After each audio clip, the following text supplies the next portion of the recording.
Assalamualaikum warahmatullahi wabarakatuh. Selamat malam semua.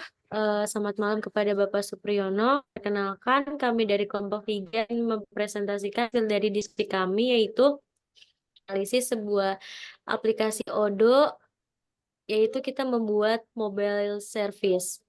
Sebelumnya, izinkan saya untuk memperkenalkan diri. Saya Nanda Setiawati. Saya Maradu Tahaya. Saya Salman Al-Farisi Aditya. Saya Muhammad Haikal Wasi Yusron.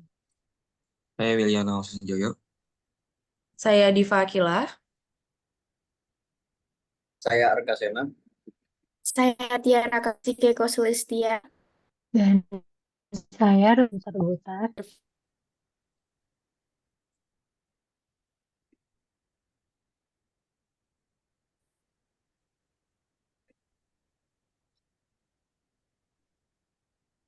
Mungkin bisa dilanjut ke bagian latar belakang terlebih dahulu kepada Haikal. Latar belakang dari tema yang ini, laporan kami. Penggunaan teknologi mobile service dalam sebuah kebutuhan yang esensial di era digital ini.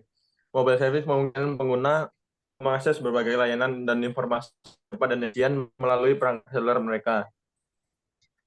Hal ini berbagai bidang mulai dari e-commerce hingga manajemen bisnis. Data memainkan peran penting dalam keberhasilan penerapan mobile dan aplikasi Odoo. Data yang dikumpulkan dari pengguna dan operasi bisnis dapat digunakan untuk analisis lebih lanjut guna meningkatkan layanan dan membuat keputusan yang lebih baik. Data ini mencakup informasi tentang preferensi pengguna, kinerja sistem, dan tren pasar. Dalam konteks Odoo, data ini juga mencakup informasi mengenai laporan keuangan dan lain-lain. Solusi yang diusulkan adalah pengembangan aplikasi mobile service yang terintegrasi dengan platform Odoo. Aplikasi ini akan menawarkan antarmuka yang ramah pengguna dan fungsionalitas yang luas, termasuk akses ke data real-time, notifikasi otomatis, dan laporan analitik. Beberapa langkah yang harus dilakukan meliputi pengembangan modul mobile service yang kompatibel dengan Odoo, implementasi sistem keamanan yang kuat untuk melindungi data pengguna, pengujian dan pemantauan terus-menerus untuk memastikan kinerja optimal dan memperbaiki bug yang muncul. Untuk rumusan masalah bisa dilanjut oleh Akil. Oke, baik. Untuk rumusan Ya. masalah di sini kita terbagi menjadi 3. Yang pertama yaitu bagaimana penerapan teknologi mobile service dalam aplikasi dapat meningkatkan produktivitas dan efisiensi operasional perusahaan. Yang kedua ada bagaimana analisis kompetitor dapat membantu dalam merancang aplikasi mobile service yang lebih unggul dibanding yang ada di pasaran. Yang ketiga ada bagaimana sistem keamanan dapat diterapkan untuk melindungi data pengguna dalam integrasi aplikasi mobile service, PON, dan Odoo. Selanjutnya ada tujuan yang akan dijelaskan oleh Haikal kembali.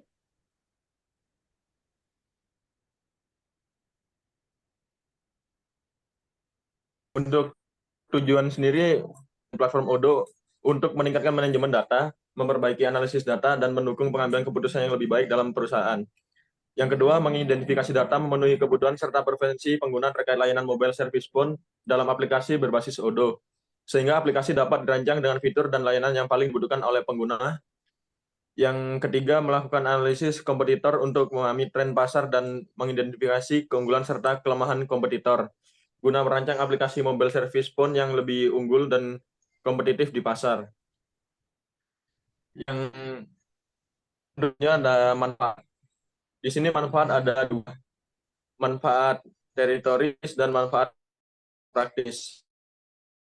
Untuk teritoris, pilihan ini berkontribusi signifikan terhadap pengembangan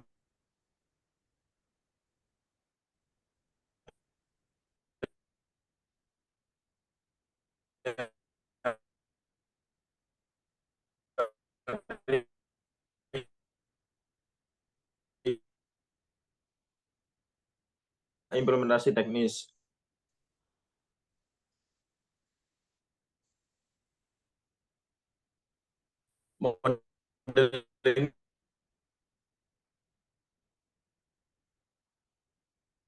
ini Odo dapat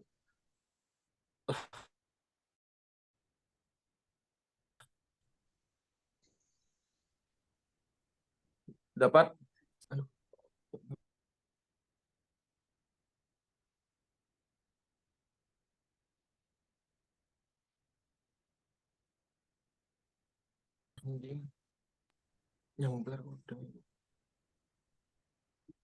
Oke, mungkin karena tadi ada delay, mungkin saya izin bantu untuk menjelaskan dari manfaatnya sendiri. Jadi manfaat dari laporan kami ada dua, yaitu manfaat teoritis dan manfaat praktis. Untuk manfaat teoritis sendiri, jadi kita meneliti memberikan gimana sih kontribusi dari signifikan terhadap pengembangan teori integrasi teknologi. Selain itu juga kami meneliti bagaimana cara mengembangkan model konseptual yang menggabungkan proses integrasi teknologi dengan analisis kebutuhan sehingga dapat diimplementasikan secara teknis. Untuk manfaat praktisnya sendiri, kami meneliti memiliki sejumlah manfaat praktis yang dimana sebuah perusahaan pertama itu dapat menerapkan teknologi mobile service yang dimana dapat terintegrasi dengan Odoo secara baik dengan meningkatkan efisiensi secara operasional dan secara keseluruhan. Perusahaan juga harus dapat mempercepat proses bisnis, mengurangi kesalahan manual, dan menghemat biaya operasional sehingga operasional bisnis ini menjadi lebih lancar dan lebih produktif. Untuk selanjutnya ada sedikit paparan dari rumusan masalah yang dimana menerapkan teknologi mobile service dalam aplikasi dapat meningkatkan produktivitas dan efisiensi operasional perusahaan. Jadi dalam penerapan teknologi mobile service ini dalam aplikasi bisnis ini dapat meningkatkan produktivitas dan efisiensi operasional perusahaan, di mana dengan menyediakan akses real time ke informasi dan sistem penting di mana saja. Sehingga perusahaan dapat mengakses melalui perangkat mobilenya selalu akurat dan terbaru, serta mendukung pengambilan keputusan yang lebih baik dan cepat. Selanjutnya, kami juga menganalisis kompetitor yang dapat merancang aplikasi mobile service ini lebih unggul dibanding dari aplikasi serupa yang di pasar. Dengan menganalisis kekuatan dan kelemahan kompetitor, kami juga dapat mengidentifikasi bahwa fitur yang paling dihargai oleh pengguna itu menemukan celah yang belum terlayani dengan baik. Informasi dari analisis kompetitor dapat digunakan untuk menyusun strategi pasaran yang efektif dan menawarkan nilai tambah kepada pelanggan. Dan yang terakhir ini ada sistem keamanan dapat diterapkan untuk melindungi data pengguna dalam integrasi aplikasi mobile service pada Odoo. Jadi keamanan data kita juga menganalisis bahwa aspek krusial dalam integrasi aplikasi mobile service phone kita ini menggunakan sistem manajemen bisnis yang berbasis dari Odoo. Nah, pendekatan ini tuh dapat memastikan bahwa data pengguna itu harus terlindungi dari akses yang tidak sah dan menghindari dari resiko kebocoran data serta meminimalkan menjaga kepercayaan dan kepuasan pengguna. Selanjutnya, untuk website dari Odoo-nya sendiri, saya izin share screen.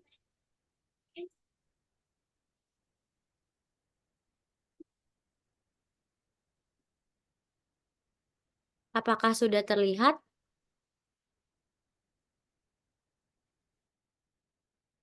Oke.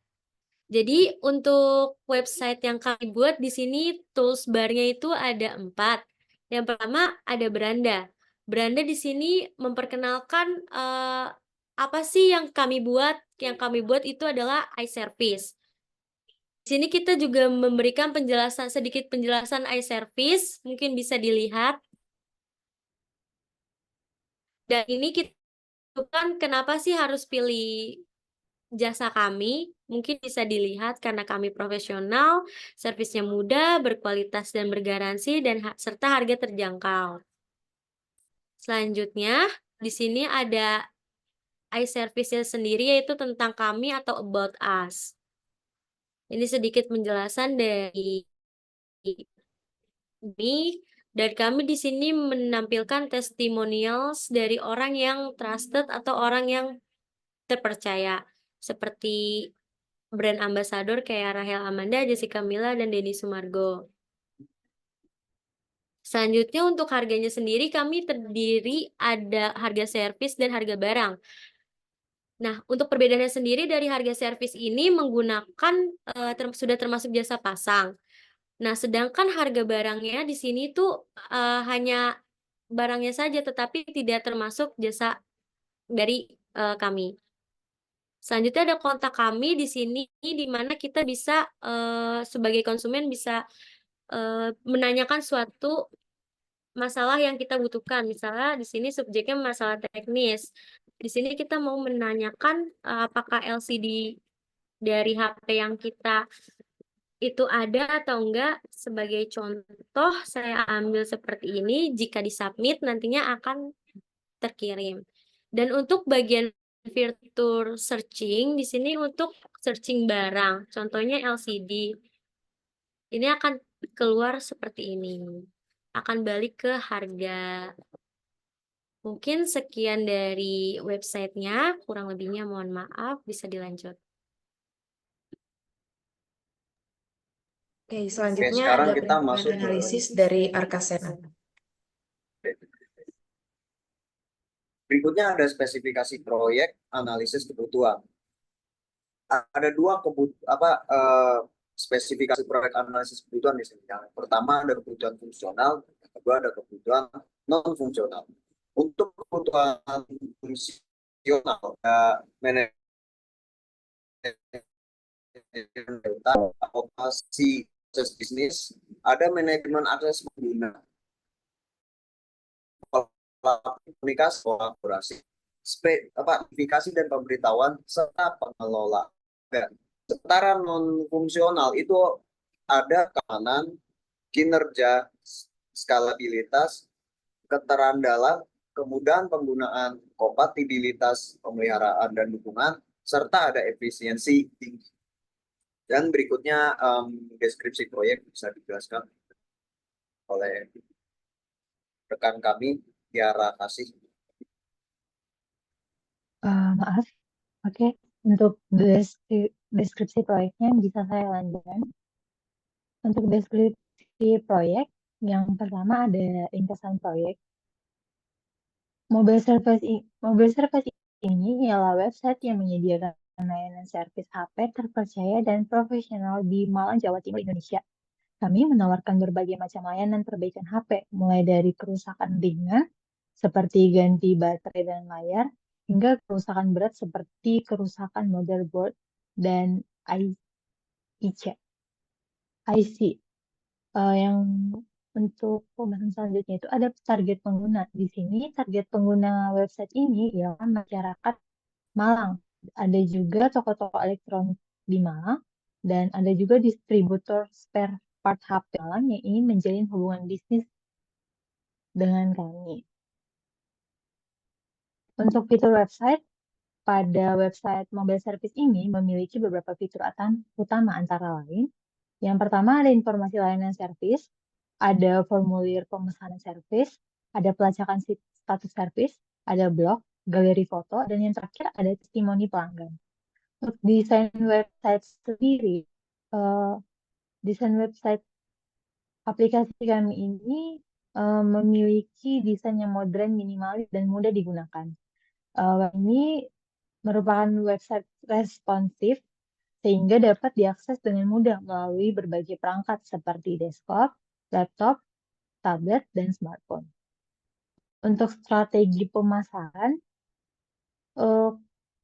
ada berbagai strategi pemasaran untuk mempromosikan website mobile service ini, antara lain yang pertama ada optimasi mesin pencari, ada pemasaran media sosial, ada iklan online, ada kerjasama dengan toko-toko elektronik, dan terakhir ada pemberian promo dan diskon. Untuk tim proyek pada aplikasi mobile service ini ada Yang pertama itu ada web developer, di mana bertanggung jawab untuk mengembangkan website mobile service. Yang kedua ada content writer, bertanggung jawab untuk membuat konten website seperti artikel, blog, dan deskripsi layanan service. Yang ketiga ada marketing spesialis. Di sini bertanggung jawab untuk mempromosikan website ini. Yang terakhir ada customer service, bertanggung jawab untuk melayani pelanggan dan yang ingin menggunakan layanan maaf. Yang terakhir ada customer service yang dimana bertanggung jawab untuk melayani pelanggan yang ingin menggunakan layanan servis kami.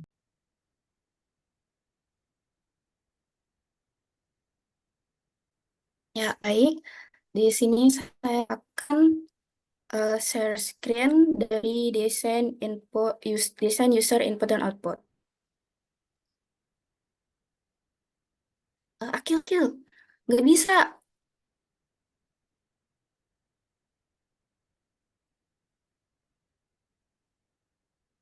Nggak, itu gimana sih?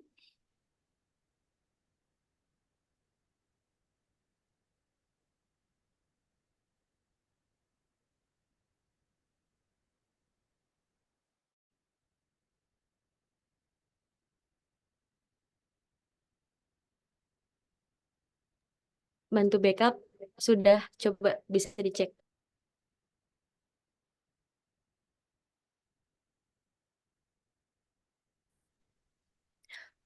Untuk desain input dan output, di sini user akan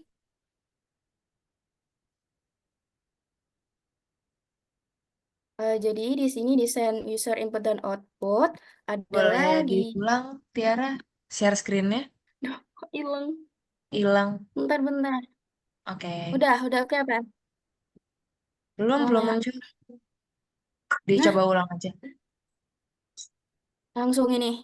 Yap. Jadi untuk user input dan output adalah di mana user berinteraksi dengan suatu sistem dan menampilkan informasi kepada user. Di sini desain Sorry, user Tiara. input dan output. Belum keluar juga. Kok nggak bisa ya? Coba diselesain dulu. Di stop terus Bagikan layarnya, di stop di dulu, ntar masuk lagi. Yang penting tuh recordnya di pause. Terus ntar kalau kelihatan.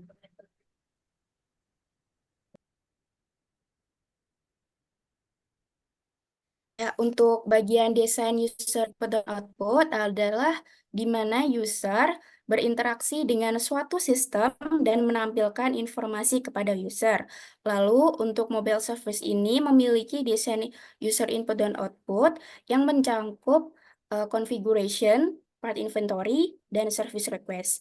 Dimulai dari configuration yang memiliki atribut brand, models, complaint templates, complaint type, terms and condition. Lalu untuk brand sendiri memiliki tampilan output seperti ini dan model seperti ini. Pada complaint templates memiliki tampilan output seperti ini. Lalu pada terms and condition tampilannya seperti ini. Lalu ke part inventory yang merupakan pengaturan persediaan produk. Di sini user dapat mengisi rincian produk, lalu akan menampilkan output seperti ini. Kemudian ke service request. Di sini user akan mengisi informasi. User lalu bisa mencetak invoice.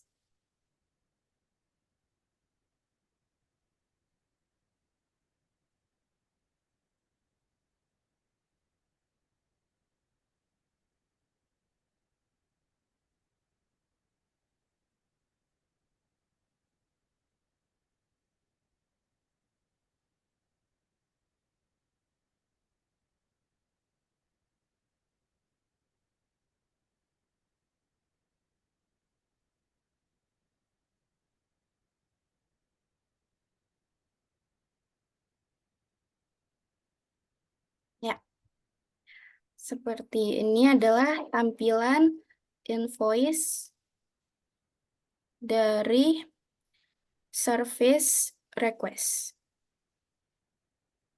Selanjutnya adalah ini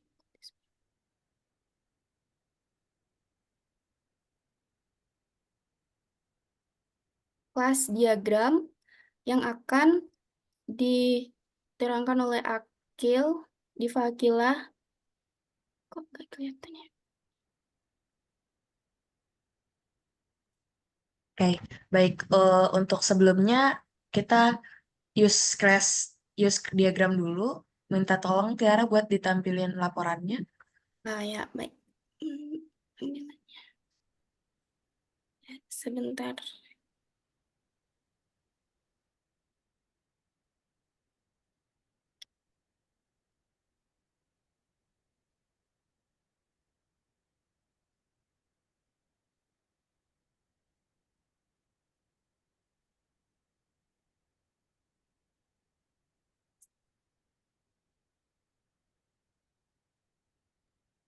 Baik, untuk use case diagram akan dibahas oleh Maradu.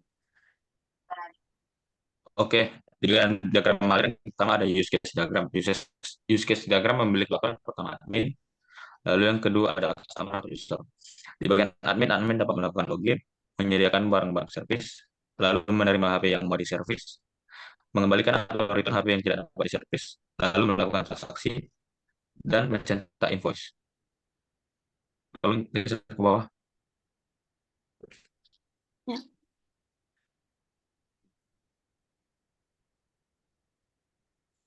Lalu di bagian customer dapat melihat produk, dapat melihat masalah yang data si toko, dapat melihat produk dan harga di toko, dapat memberikan keluhan yang terjadi pada HP, dan yang terakhir dapat mengisi formulir service request.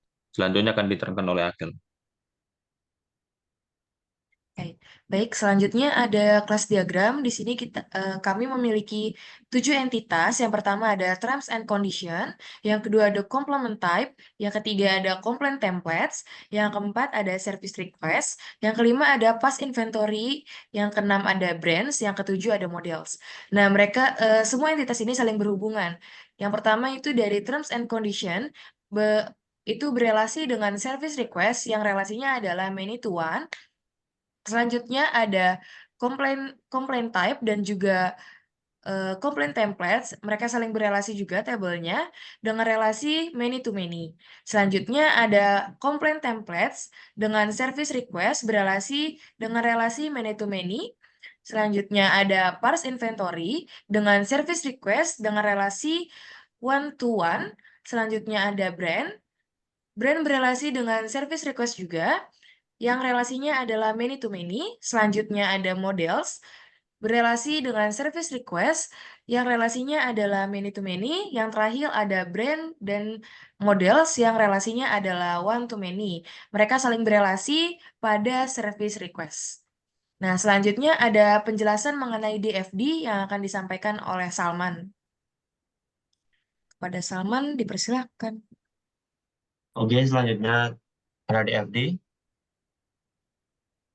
DFD adalah dari data flow diagram. DFD adalah suatu diagram yang menggambarkan aliran data dari sebuah proses atau sistem. Rata-rata biasanya itu memproses sistem informasi. DFD juga menyediakan informasi mengenai luaran dan masukan dari setiap entitas dari proses itu sendiri. Di DFD kita mempunyai 2 level, yaitu level 0 dan level 1. Di sini kita juga menggunakan 2 aktor, yaitu admin atau pegawai dan user atau customer. Di level 0, user memiliki input biodata, transaksi memilih service, dan memilih serta outputnya hak akses user. Terus admin memiliki input menentukan barang, menentukan service, dan menentukan tanggal. Tidak hanya input, admin juga memiliki output hak akses admin. Perbedaan level 0 dan level 1 adalah level 1 flow-nya lebih mengerucut daripada karena diturunkan dari level 0. Oke, selanjutnya bisa dilanjutkan oleh Wiliano. Oke, kita masuk ke bagian kesimpulan. Jadi, penelitian ini menunjukkan bahwa teknologi mobile service dapat meningkatkan produktivitas dan efisiensi operasional perusahaan dengan menyediakan akses real-time ke informasi dan sistem penting. Otomasi dan integrasi dengan sistem manajemen seperti Odoo mengurangi kesalahan manual dan mempercepat alur kerja. Analisis kompetitor membantu menciptakan aplikasi yang lebih baik dengan fitur inovatif dan strategi pemasaran efektif. Keamanan data dijaga melalui enkripsi, autentikasi dua faktor atau verifikasi dua langkah, dan manajemen akses serta pemantauan dan pembaruan rutin. Lalu untuk sarannya ada 3. Yang pertama, optimal teknologi mobile mengadakan pelatihan rutin untuk karyawan tentang penggunaan dan fitur terbaru aplikasi mobile service untuk meningkatkan efisiensi dan produktivitas. Lalu ada analisis kompetitor. Melakukan analisis kompetitor secara berkala untuk memahami tren pasar dan preferensi pengguna, serta untuk mengembangkan fitur baru yang kompetitif. Lalu yang terakhir ada meningkatkan keamanan data dengan cara menerapkan enkripsi data, autentikasi dua faktor, manajemen akses. Sekian. Baik, bisa ya. Makasih Tiara. Cukup sekian penjelasan dari kelompok 3 mengenai aplikasi Odoo tentang service mobile phone. Kurang lebihnya mohon maaf. Wabillahi taufiq wal hidayah. Wassalamualaikum warahmatullahi wabarakatuh.